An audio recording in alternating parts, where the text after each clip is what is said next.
कि कभी तो ख़त लिखे गए IMF को कि पाकिस्तान को कर्जा ना दिया जाए, पाकिस्तान को जो है वो उनके साथ एग्रीमेंट ना किया जाए, और अब ये कहा जा रहा है कि हम जब जुडिशल कमीशन में मिलेंगे IMF को, उनकी वफद को, तो बताएंगे कि इलेक्शन कैसे हुए थे। तो ये पाकिस्तान की बात हो रही है, पाकिस्तान के अवाम की बात हो रही है, किसकी बात हो रही है?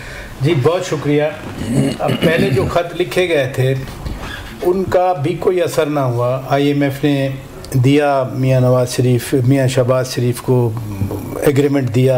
आपको याद है पेरिस में जॉर्जिया के साथ मुलाकात हुई थी MD IMF की, उसके बाद वो जो PTI का लेफ़्ट ओवर एग्रीमेंट था वो कंप्लीट हुआ, और फिर IMF ने $7.8 बिलियन का नया प्रोग्राम दिया। और इत्तेफाक की बात है, जब मैं आपसे बात कर रहा हूँ तो आज फिर MD IMF के साथ वज़ीर आज़म की उधर दुबई में मुलाकात। दूसरी बात यह है कि आज तो चीफ जस्टिस ऑफ पाकिस्तान या आफरीदी साहब ने भी ख़त पे तबसरा कर दिया ना कि जो पुरानी आते हैं पुरानी आते जो हैं वो कह रहे हैं कि संभल जाएंगे हालात वो। और जो ख़त उनको आया, क्योंकि ख़त सिर्फ आर्मी चीफ को नहीं गए बल्कि ख़त आया था चीफ जस्टिस ऑफ पाकिस्तान को भी। ओपन लेटर मीन्स अपना वो जो उनका कंसर्न है वो एयर कर रहे हैं, वो ख़त सोशल मीडिया पे छोड़ देते हैं, क्योंकि पहला ख़त जब मंजर आम पे आया तो सिक्योरिटी ज़राए से खबर आई थी कि हमें कोई ऐसा ख़त नहीं मिला और ना हम कोई ऐसा जवाब देंगे। तो प्रॉबेबली ये एक मीन्स ढूंढा गया कि हम ओपन लेटर लिख देते हैं जिसमें, और वही चीज़ें हैं जो अदरवाइज़ उनकी तकारीर में दूसरी जगहों पे होती हैं। IMF वाला जब ये ब्रीफिंग देंगे, आज तो चीफ जस्टिस से भी IMF के लोग मिले जाके, उन्होंने भी पर्सपेक्टिव दिया जो इस्लाहात हैं। मेरा ख्याल है IMF पूरी दुनिया से डील करती है, बहुत अच्छी डेमोक्रेसी भी हैं दुनिया में, हम जैसी डेमोक्रेसी भी है स्ट्रगलिंग, और वर्स्ट किस्म की गवर्नमेंट्स भी हैं। तो IMF को भी पता होता है कि हालात कैसे हैं किसी मुल्क के। और जब एग्रीमेंट ये किया था $7.8 बिलियन का, बड़ा कुछ देख के किया था। प्लस उस वक्त क्या IMF को मैं कहूँ या आपके दूसरे मोअज़्ज़ज़ पैनलिस्ट कहें कि जी IMF को इल्म नहीं था, हर चीज़ का 8 फरवरी के इलेक्शन का भी पता था, फिर जो सूरत हाल रह गई कोर्ट्स के हवाले से, 9 मई के हवाले से, 26 नवंबर के हवाले से, ये सारी चीज़ें उनको मालूम है। तो मैं नहीं समझता कि स्टेट बिजनेस में हर पार्टी का अपना पर्सपेक्टिव है, और जब हम कहते हैं कि जमहूरियत है, जब हम कहते हैं पार्लियामान है, तो बात करने का तो वो हक है उनको, वो बात करेंगे। अलबत्ता ये है कि उससे जो एक जनरल मुल्क की परसेप्शन होती है वो डैमेज होती है। आपने खुद चैंपियंस ट्रॉफी की बात की, पाकिस्तान में एक अच्छा माहौल कम अज़ कम बन रहा है, बड़ा इवेंट हो रहा है। SCO हुई पाकिस्तान में, बड़ा क्रेडिट था, 8-9 वज़ीर आज़म पाकिस्तान में बैठे हुए थे, फिर वो प्रेसिडेंट आए बेलारूस वाले। उन दोनों इवेंट्स पे भी PTI ने ऐसे हंगामे किए, मुजाहरे किए, लॉन्ग मार्च की। अभी पता नहीं गवर्नमेंट को ये कहीं ना कहीं at the back of their mind है कि कहीं फिर ना शुरू हो जाएं, लेकिन सलमान अकरम राजा साहब तो बार बार यकीन दहानी कर रहे हैं कि हमें नहीं है हमारा कोई प्लान। बहरहाल गवर्नमेंट कॉशियस जरूर। अच्छा है कि प्लान ना हो। हमारे साहब ख़त कहानी जो है वो चल रही है, कभी ख़त जाते हैं सुप्रीम कोर्ट में, कभी ख़त लिखे जाते हैं हाई कोर्ट में, कभी ख़त IMF को जाते हैं, और कभी ख़त लिखे जाते हैं डेला जेल से। तो ये ख़त कहानी से मामला को बेहतर हो सकते हैं, कोई चीज़ें जो है वो अपनी मर्ज़ी की मिल सकती हैं। शुक्रिया बलूच साहब। गालिब ने कहा था कि कासिद के आते आते ख़त एक और लिख रखूँ, मैं जानता हूँ जो वो लिखेंगे जवाब में। कुछ वही सूरत हाल है PTI के साथ। देखिए इस वक्त 2 बयानिए चल रहे हैं। एक बयानिया चल रहा है मुल्क का, और जिन जो पावर प्लेयर्स हैं, यानी प्राइम मिनिस्टर हैं, स्पीकर हैं, आर्मी चीफ हैं, प्रेसिडेंट हैं, चीफ जस्टिस सुप्रीम कोर्ट है, वो इंतहाई सीरियस लोग हैं और वो अपने काम पर तवज्जो दे रहे हैं और बहुत स्ट्रेट फॉरवर्ड जा रहे हैं, और मुल्क की सूरत हाल में बेहतरी भी आ रही है। एक तो ये है। दूसरी तरफ इमरान खान है और उनका सोशल मीडिया है। ये मकबूलियत सारी के सारी सोशल मीडिया के हैं। अगर कहीं इंटरनेट बंद हो जाए ना या ख़त्म हो जाए तो फिर इमरान खान की मकबूलियत भी ख़त्म हो जाएगी। अब उस बेल को जो एक खुदसर बेल है सोशल मीडिया का, जिसे इमरान खान और उसकी जमात ने परवान चढ़ाया, अब उसको रोज़ रोज़ कोई चारा डाला जाता है। कभी 4 अक्टूबर का, कभी 26 नवंबर का, कभी ख़त का, कभी किसी और का, यानी कुछ ना कुछ उनको खिलाया जाता है और उसको ज़िंदा रखा जाता है ताकि ये एग्जिस्ट करे। अब खतूत वो लिख रहे हैं, एक तरफ वो कह रहे हैं कि मैं मुज़ाकरात कर रहा हूँ पार्लियामेंट के साथ और संजीदा नहीं लिया जा रहा है, और दूसरी तरफ एक गैर आईनी इकदाम करते हुए आर्मी चीफ को खतूत लिख रहे हैं। ये ख़त आप आर्मी चीफ को लिखेंगे या ये आप प्राइम मिनिस्टर या प्रेसिडेंट को लिखेंगे? पहले तो ये देखें, उनकी तो डायरेक्शन वाज़ेह नहीं है। इधर मुज़ाकरात कर रहे हैं, उधर आर्मी चीफ को ख़त लिख रहे हैं। वो बार बार कह रहे हैं कि हमें ख़त ना लिखें, आप सियासी हुकूमत पॉलिटिकल गवर्नमेंट के साथ मुज़ाकरात करें, लेकिन इनकी डायरेक्शन का अंदाज़ा आप इससे लगा ले कि कितना मुंतशिर बयानिया है, कितना कंफ्यूज है, कितना उनको वाज़ेह भी नहीं है कि हम क्या कह चुके हैं, हम बातचीत नहीं कर सकते और ना ही करेंगे। कभी कहते हैं कि मैं आर्मी चीफ और डीजी ISI के अलावा मुज़ाकरात नहीं करूंगा, कभी अपने वफ़ को तश्कील देकर उसके साथ हुकूमत के साथ मुज़ाकरात शुरू कर देते हैं, और जब मुज़ाकरात को संजीदा अमल की तरफ आगे बढ़ाया जाता है तो मुज़ाकरात का 1 पॉइंट एजेंडा था, वो सिर्फ ये था कि इमरान खान को आप रहा कर दें ताकि वो बनीगाला आ जाए। अब वो तो हो नहीं सकता था, मुज़ाकरात भी ख़त्म कर दिए। ठीक है पीजे मीर साहब, मुज़ाकरात की बात शुरू हुई है दोबारा से, और क्या आप समझते हैं कि डायलॉग जो है वो वाहिद रास्ता है, वाहिद हल है कि बातचीत आगे बढ़ाई जाए? क्योंकि पहला डायलॉग कहा गया कि हम फौज के साथ करेंगे बातचीत, तो उन्होंने कहा कि हमारा काम नहीं है बातचीत करना। फिर मुज़ाकरात हुए हुकूमत के साथ, और वो मुज़ाकरात जो है वो 28 तारीख से पहले ही ख़त्म कर दिए गए, और अब फिर ये कहा जा रहा है कि बातचीत की जाए, जो है पॉलिसी नरम की जाए, ख़त लिखे जा रहे हैं, तो इसका फिर हल कैसे निकलेगा सर?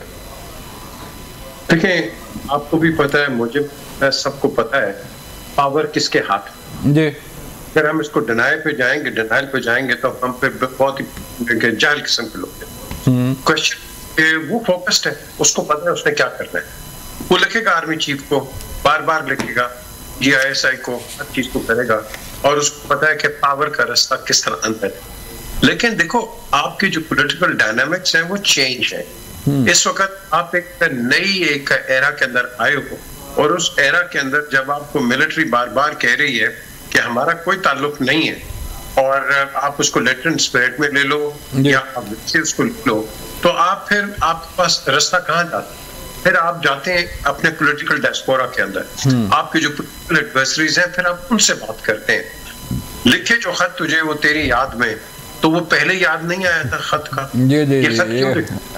ये खत क्यों लिखते हैं आप? ये खत एक मुज़ाकरात ही होते हैं, खत इस तरह नहीं होते। तो अगर आप मुज़ाकरात तो पहले कर लेते, कई को कहा है, आपने कहा जी हमने बात नहीं करनी, भाई क्यों नहीं करनी, आज आप कर रहे हैं बात। सो द क्वेश्चन इज कि मैं हमेशा ये कहा, देखो दुनिया की कोई ट्रीटी ले लो, हुदैबिया ले लो, वर्ल्ड वॉर 1 ले लो, 2 ले लो, सारे आर्मिस्टिक्स है, और हमेशा बातचीत से बातचीत के जरिए होता है। और आज वही वक्त है कि मैं समझता हूँ कि PTI को एक पॉलिटिकल एक्यूमेंट दिखाना है और अपने एडवर्सरी से बात करें, टेबल पे बैठ करें, आर्ग्यू टू काउंटर आर्ग्यू, लेकिन करें और किसी एक रेजोल्यूशन पे पहुंचे। हर एक को कि ये जो गवर्नमेंट आई है इसको उड़ाना है, भाई ये गवर्नमेंट को आप उड़ा के क्या कर लेंगे? मैं कहता हूँ मैं आपके साथ हूँ, चलो उड़ा दो, तो फिर मुझे आप सोल्यूशन दो कि कल आपकी इकोनॉमी यू टर्न मारेगी, आपकी कीमतें कम होंगी, एम्प्लॉयमेंट ज्यादा होगी, आपके पास पानी आ जाएगा, you know, and all the domestic जो कि आपके रिक्वायरमेंट्स है, क्या वो इमीडिएटली चेंज होगी? देखो, ये गवर्नमेंट कोई कमाल नहीं कर रही, लेकिन स्लो एंड स्टेडी पेस है, इट्स अ स्लो पेस। और ये डैमेज, ये जो आज दोनों बैठे हैं, इन दोनों ने डैमेज किया हुआ पहले, याद रखना, ये दोनों डैमेज है, और आज इकट्ठे बैठे हैं, चलो कुछ ना कुछ तो होगा। द क्वेश्चन है कि थर्ड पार्टी अंदर आके इसको डिसलॉज करेगी, नुकसान किसका है? पाकिस्तान। लेकिन सर कोई मामला आगे नहीं ना बढ़ रहे। पीजे मीर साहब के जो पहले मुज़ाकरात शुरू हुए वो भी खत्म हो गए, और अब ये कहा जा रहा है कि 8 फरवरी को यौम सियाह मनाया गया, तो मामला फिर आगे कैसे बढ़ेंगे सर? देखिए, मामला बड़े एक ही तरीका है, बड़ा सिंपल तरीका है, एक दूसरे से बैठ के इनको बात, देखो ना, अयाज ने क्या कहा है कि भाई बात करो, बड़ी अच्छी बात उसने की है। आप चाहिए कि आप जब तक बात नहीं करेंगे, अब ये वो बीच में आज कि हम IMF को, भाई who the hell is IMF? वो एक आपको पैसे दे रहा है, इट डजंट रूल। मैं तो इसमें भी आई डोंट एग्री कि वो आपके सुप्रीम कोर्ट को मिल रहे हैं, हु आर दे? वो तुम हमें पैसे दो, हम तुम्हें इंटरेस्ट देते हैं। तुम्हारा क्या काम है हमारे इंटरनल अफेयर्स के अंदर आना? क्या हम उसको मिल रहे हैं? उसको तुम्हारा काम है मिनिस्ट्री ऑफ फाइनेंस से बात करो, मिनिस्ट्री ऑफ फाइनेंस आपको गारंटी करती है, get out, simple is that. हम ऐसे गिर जाते हैं आगे कि, और फिर ये जो दूसरे हैं हम जिनको लेटर लिखेंगे, भाई तुम कौन हो लेटर लिखने वाले? तुम क्या नाम के खिलाफ ही लेटर लिखोगे? खुदा के लिए कुछ तो सोचो यार, कुछ गैरत दिखाओ। मुल्क की सोचना चाहिए। ठीक है पब्लिक भी वॉश करते हैं जी। चलो ठीक है इसार राणा साहब, बात हमारी हम कर रहे हैं मुज़ाकरात की और बात हो रही है कि वे फॉरवर्ड की। तो यौम स्याह मनाया गया तहरीक इंसाफ की तरफ से 8 फेब को, और अब ये कहा जा रहा है कि ह्यूमन राइट्स की खिलाफ वर्जियाँ जो है वो उठाई जा रही हैं। कभी बाइट से आवाज़ आती है कि डोनाल्ड ट्रंप साहब जो है वो कोई इंटरव्यून करेंगे, ट्वीट्स आती हैं। तो इस तरह मामला हल हो जाएंगे जिस तरह ख़त लिखे जा रहे हैं, जिस तरह बातचीत की जा रही है?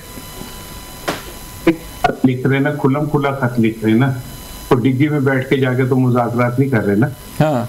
या लंदन में जाके बैठ के अपनी वापसी के मामला तो तय नहीं कर रहे थे मादी की तरह। अच्छा। खुला खत लिख रहे ना, उसके तो कोई काम नहीं कर रहे जो कर रहे हैं डंके की चोट पे कर रहे हैं ना।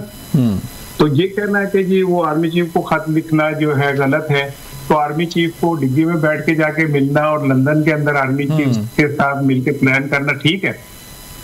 एक बंदा अपने लिख रहा है खत, और दूसरे ये कि ये IMF से मिलेंगे, IMF अगर इलेक्शन की पूछेगा तो क्या ये कहेंगे कि इलेक्शन फेयर हुए? क्या PTI ये कहेगी कि नहीं सर बहुत अच्छे इलेक्शन हुए थे और इंसाफ के ऊपर मबनी इलेक्शन हुए थे, एक शख्स जो 2 जगह से हार गया था उसको वजीर आज़म बनाने की तैयारी हो रही थी? क्या कहेंगे? जो हकीकत है वो कहेंगे। और फिर हमारी खुद मुख्तारी का आलम यह है कि IMF आज आके हमारे खीसे खोल रहे हैं, हमारी तहकीकात कर रहे हैं कि हम कितने करप्ट हैं। 6 इदारे तो उन्होंने उसको खंगालने हैं, उसमें करप्शन तलाश करनी है, 20 इदारों का जायजा लेना है। तो ये पढ़िए खुद मुख्तारी हमारी। जो लोग इस बात पे चीखे मार रहे हैं कि जी IMF से PTI ये कहेगी, वो तो हमारे अंदर घुस के, स्टेट के अंदर, रियासत में घुस के हमारी करप्शन तलाश कर रहे। हमारी खुद मुख्तारी ये है, क्यों नहीं रोक सकती हुकूमत? क्यों नहीं उन्हें कहती कि तुम कौन होते भाई हमारे के अंदर ये आके तहकीकात करने वाले?